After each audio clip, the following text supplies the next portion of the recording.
Welcome back, Tribe. I have an episode here titled Instagram is an Infidelity Generating Machine by Lex Friedman. Let's see. Window into your soul. You write in the book, which everybody should get. It's a great book. It's a great read. It's a window into your soul.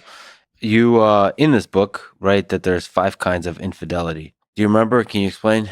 Yeah, I mean, what I wanted to say is that all infidelity is not the same, that there's different kinds. And some of them are more obvious than others. Like there's the soulmate, that's the one I think I see most often, which is a person meets another person or rekindles on social media or elsewhere a reconnection with another person in their life. And they go, oh my God, this is the person I'm supposed to be with. I'm in love. The heart wants what the heart wants. Like I'm leaving you for this person because I have found my true love. That's one type. And it's an incredibly common type. And there are plenty of cautionary tales associated with that, where people thought that they found their someone, and then it turns out it was, no, it was just unfair, a man who leaves his wife for his mistress just leaves a new job opportunity open. And we should also mention that you talk about Facebook and Instagram. Oh, yes. If we were going to invent an infidelity generating machine, it would be called Facebook, which, by the way, is a function of the fact the book was written in 2019. I would now change it to Instagram. Oh, because you said just Facebook. Yes. But now if I had to rewrite it, it would be, if we were going to invent an infidelity generating machine, it would be called Meta. That would be what I would have. Yeah, there you go. Yeah. Very tech forward. It was a function of what Facebook and I think Instagram also are, which is it is a communication tool that has people looking into windows that I think are antagonistic to marriage. You're looking into the lives of other people. You're looking into the social lives of people that you meet casually. So there was a time where you would be at your son's soccer practice and see the attractive mom across the way, and you wouldn't really talk to her, interact with her. Or if you did, it would just be at practice. No, take it even one step back. Here in Eastern Europe, or I could tell you about my own parents, their traditional marriage. They don't hang out with or concern themselves with the opposite sex. My mom doesn't have guy friends. My dad doesn't have friends that are women. Never have, never will. They're together as one unit, and what happens regarding other people is irrelevant to them. They're worried about their own house. It's only recently, and really in American culture, where people are so concerned with what everybody else is doing, in the sense of like, well, Jenna's boyfriend got her flowers. Well, I heard blah, blah, blah. You know what I mean? Things of that nature didn't exist not too long ago, actually. And the toll this has on people to see, your girlfriend coming home and saying like, blah, blah's boyfriend took them out on vacation in Mexico, all-inclusive resort, and they had a blast. And look at all her Instagram pictures and all the likes she's getting and all the attention she's getting. Why can't you do that? Boom. Misery injected into your relationship, jealousy. Other guys may be looking online, seeing how girls are cooking for their man, making him full course meals. The dude's eating like a king. His lunchbox is packed with fresh food made from scratch. Breeds resentment. There's almost nothing good comes from social media when it comes to relationships. That game of comparison being the thief of joy, it's really true, because it's going to make everybody feel miserable. Everybody's going to feel like inadequate, and that their relationship isn't what it should be based on the highlight reel from Instagram. It's terrible, man. When you're looking for a partner, both men and women, you need to absolutely stalk their Instagram. You need to absolutely see the kind of life that they're living. If they have narcissistic features and tendencies, like all they're doing is posting selfies, all they're doing is showing off their body, addicted to material possessions, posting money, posting cars, posting just things instead of experiences, relationships, people, family. Like if her Instagram or his Instagram is pictures with parents, pictures with family, pictures doing things with family, right? Very wholesome kind of page. And the followers, same thing, just mostly business accounts or friends instead of the vapid accounts that you could be following.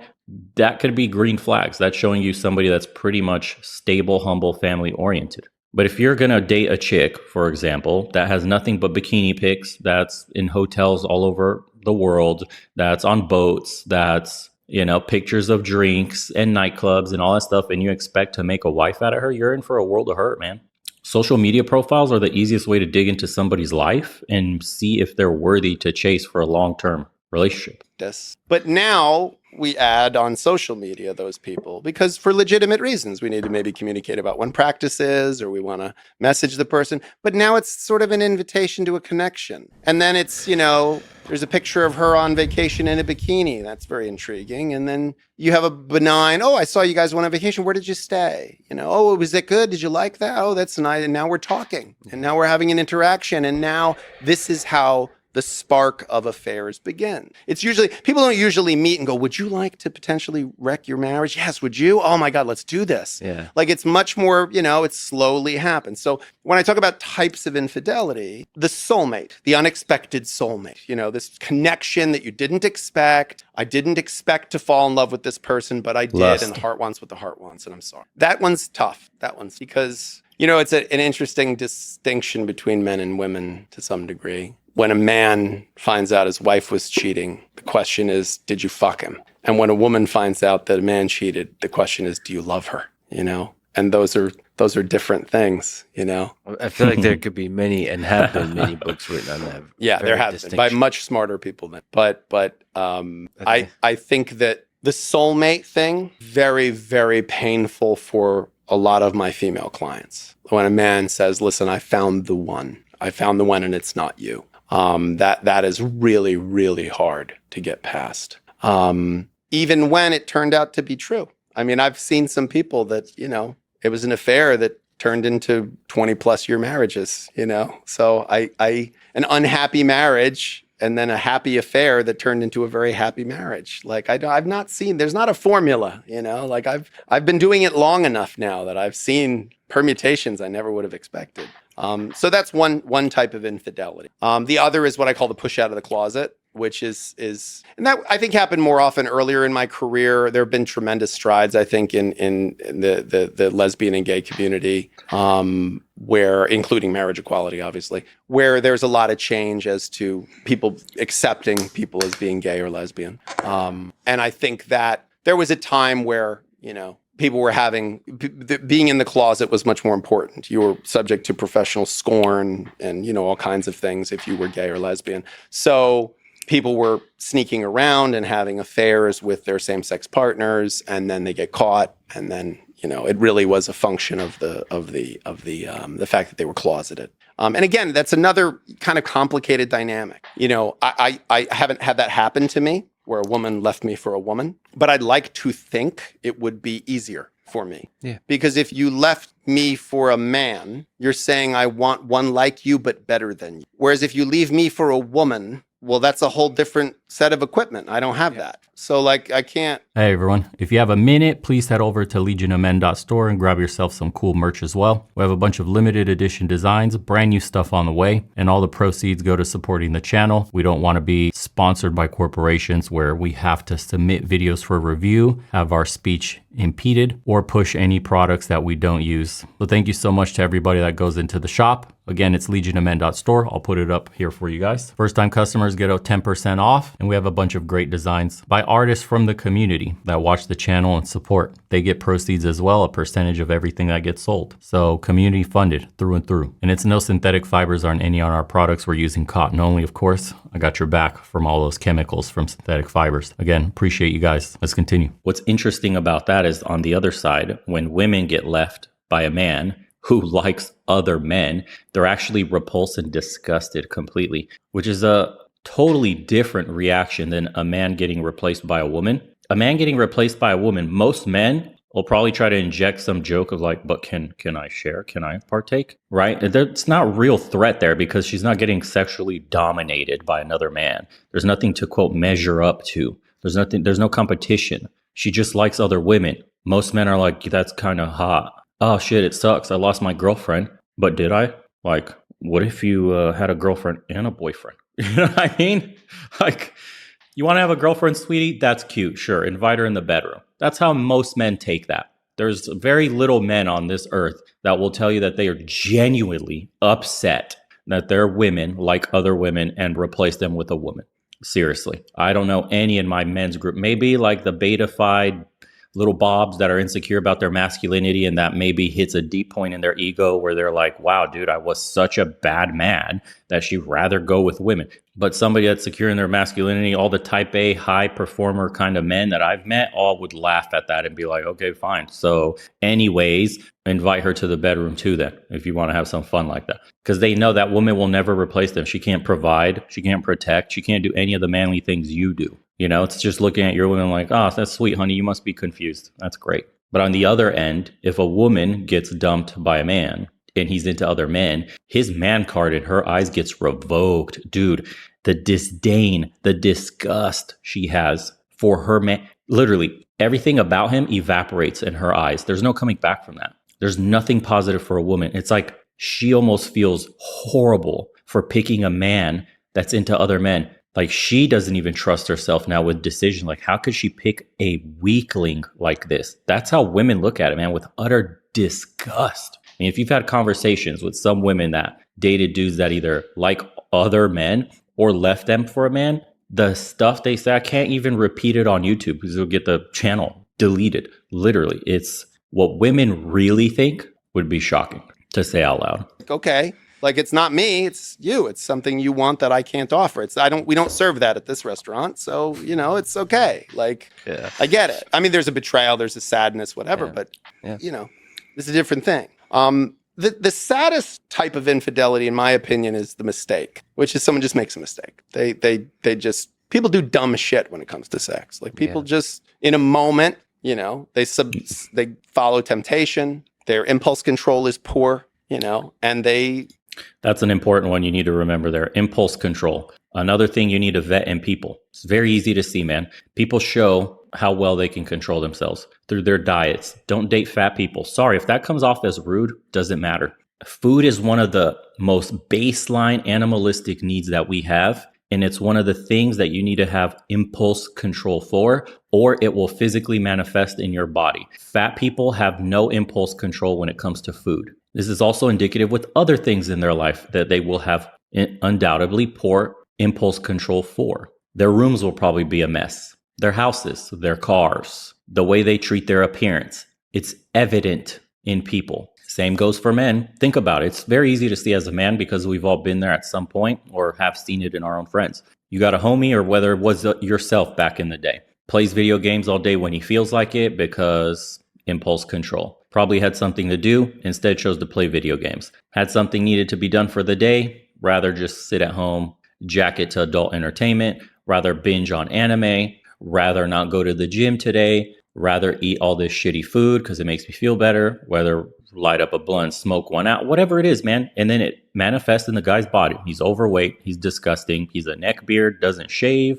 doesn't clean his hair, doesn't wash himself, he fucking stinks. He's a Dorito breath, Mountain Dew stained, sweat on his fucking double chin looking hermit in the room. All of it manifests from his mindset. We men, when we talk about self-improvement, that's what we talk about, taking the first step into controlling yourself. It's your impulse control. It's fighting that lizard brain need of feel good now, feel good now, feel good now, but I'll feel like shit later. Feel good now, I'll pay for it later. Feel good now, I will suffer more later. That's the impulse control every single human being on this planet fights. And that is why it's very attractive to see very fit people, very successful people, people who have conquered the impulse control, and they'll go, no feel good now, I'll feel good later. Suffer now, feel great later. Suffer now, feel amazing for a long time. Suffer now, the pain that comes later will be far less. Suffer now, my reward is bigger. Finding somebody with this mentality and this control is absolutely paramount in a marriage,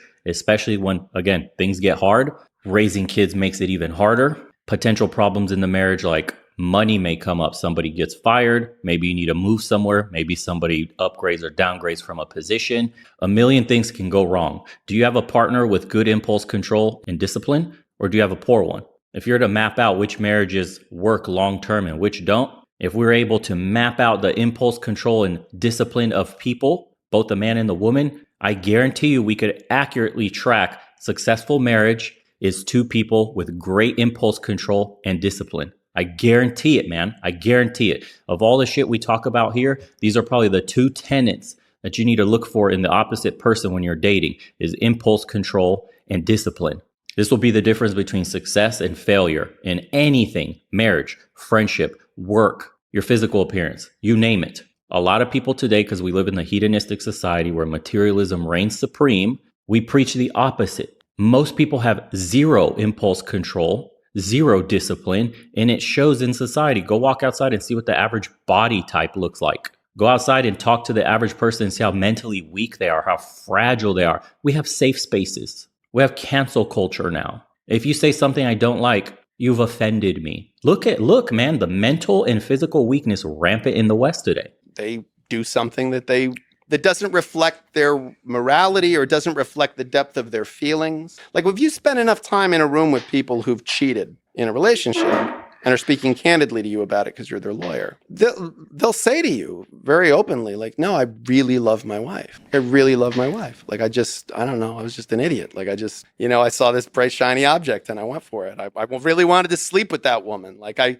wanted to fuck her. I love my wife. I make love to my wife. I love my wife, but I just want to sleep with this one, And we created a culture where one of those eradicates the other. That's a whole nother discussion, or is there ethical non-monogamy? Like, is marriage about who I have sex with, or is marriage a different kind of a partnership? Is it a pair bond that's about building a life together? And where does monogamy fit into that? And people like Esther Perel, and those are people who are making very intelligent discussions about that. That is a very interesting conversation to have, because our notion of marriage here in the West is completely different than in the East. For example, in Japan, it's known that Japanese men cheat often. And Japanese women don't actually care that much. Like, an overwhelming majority of Japanese women go, yeah, it's fine as long as it's a prostitute. They separate out the physical act of sex from the emotional attachment. Like he said earlier, do you love her? Is all they really care about. Women and men don't look at sex the same. We've talked about it ad nauseum on this channel. But the way we view marriage, the union of two people, depends on society's moral framework and what religion you are. Japanese people aren't Christian. There aren't Muslims. Same with Chinese. Same, with most of the Eastern cultures. Their view on monogamy is just slightly different than Europe and the Middle East. And even then, between Europe and the Middle East, Muslims could have multiple wives. In Christianity and Catholicism, it's one wife. Infidelity is strictly banned. So it's very interesting to talk about. And, we tend to think, well, what system is the best then? Because normally you would look at it on a societal level and go, okay, well, are these moral principles good for society as a whole? Does it lead to the advancement and modernization of a society? I mean, look at Japan, dude. That's one of the most modern, highly technological, advanced nations. So it's not like barbarian moral principles lead to a barbarian primitive society. It seems like humans can thrive and build wondrous civilizations under different moral frameworks. There doesn't seem to be a right way and a wrong way to do this. So thinking of it in terms of, well, this is the best way, doesn't hold any water. It just comes down to, well, this is what I was taught. So if it comes down to this is what I was taught, then on a fundamental principle, what do we biologically gravitate towards? It's very interesting. Yeah, that's a complicated one. Just to actually just linger on that, how often have people with open marriages have been in your office? Well, and this is one of those, like, from a research perspective, this would be flawed, because I see they're in my office because they're marriages. So there may be lots of people having open relationships that don't end up in a divorce lawyer's office, so I'd never meet them. But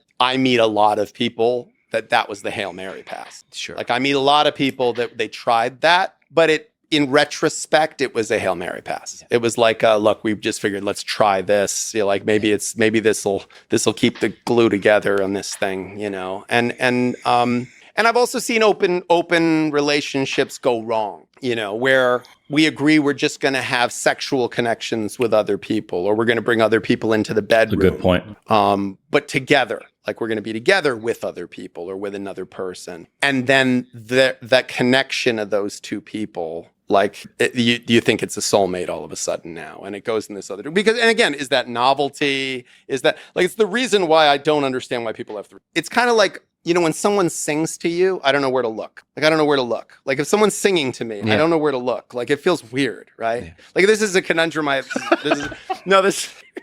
I'll say this too. This will never. But Yeah. it's the reason I can't go to strip clubs. Yeah. I don't know where to look. Like if I go to a strip club, like you go to a strip club and there's the part where the woman's on the stage and she walks past each person, she does a little thing, and then next person, and then next little thing. So when she's right in front of you, I like a woman's face and I like a woman's body. I like both of them. So I'm looking at the woman's face, but she's naked. And I think, oh, she's naked. I should be looking at her naked body because obviously that's like, it's almost rude not to because she's naked in front of me. Well, of course. So then I'm looking at her naked body, which is lovely to look at. But then I find myself going, oh my God, you're just still like, you should look at her face for God's sake. Yeah. And then I look at her face and find myself having this whole thing in my head where I'm going like, oh my God, where am I supposed to look? This guy's overthinking it. I think a threesome with two women you don't hardly know or you're not, that's different. But a threesome with a long-term partner who you're in a relationship with and a new person seems to me a very dangerous ground because you're going to want to enjoy the novelty of this new person, but you're going to have to spend time with this person after. So how much attention do you spend to the new novel, exciting thing without creating the impression that you don't? It depends on the framework of the threesome. If you want to enjoy new women and she just gives in because she loves you and wants to please you, it'll fail. It will always fail because her insecurity. If you're both coming at it from the perspective of you both want to experience women because she also likes women and it's like an extra plaything in your sex life, that's a completely different framework. It's both of you together experiencing somebody as an add-on to your already spicy sex life. It depends. That's simply the right answer. It depends. If somebody gets forced into that, if they're insecure about it, if the relationship is rocky and trust's not at an all-time high and your partner's not comfortable with you 100%, it will fail. It will backfire on you 100% of the time. But if you're both very happy with one another, content, have 100% trust, and it's something you both want to do because you both like, for example, women, and would like to introduce an extra partner here and there just for extra spice, then those are probably the ones you'll never hear about because everything's good and it's none of your business and they don't have to shout it out to the world. You'll never hear about them. They're enjoying their lives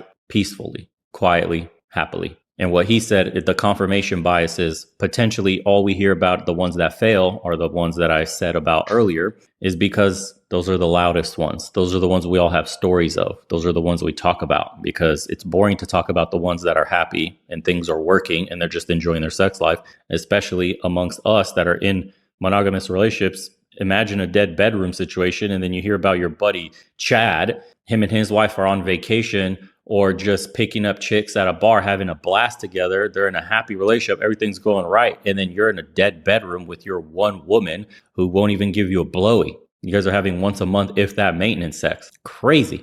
That breeds jealousy. That guy's going to be like, well, I hope Chad's relationship fails. It's going to blow up for sure. We don't step out of our relationship. You know what I mean? Jealousy breeds envy, man. So we don't know. Statistically speaking, there's a lot of confirmation bias.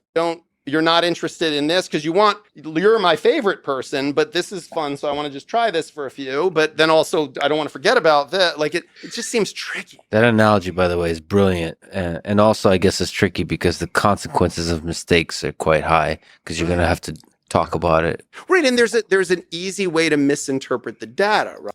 See what some of the comments say.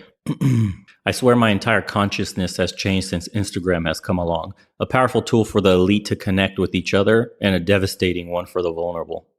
Really, you should swap out vulnerable for those without discipline and impulse control. If you lack discipline and impulse control with the highly addictive dopamine hits from social media, you will fall victim to it. And then you have Simps in the comments. Although I watch 90% of Lex content due to its superior quality, I must admit that this time I'm only here for the thumbnail, or AI or not. Of course, Julio. I see Lex is a man of culture as well. God bless this channel. Black Dynamite, please. The man says, did you F him? The woman says, do you love her? Is a question rooted in biology. The man subconsciously cares if his kids are actually his. A woman has no need for such questions since she knows with absolute certainty that the kids are hers. The woman is subconsciously wondering if her gravy train, hunk of a man, is going to leave her, now middle-aged and without options. Both are legitimate questions for each respective gender. Curious, what are your guys' thoughts on threesomes and the way we look at them through the lens of the culture you're brought up under?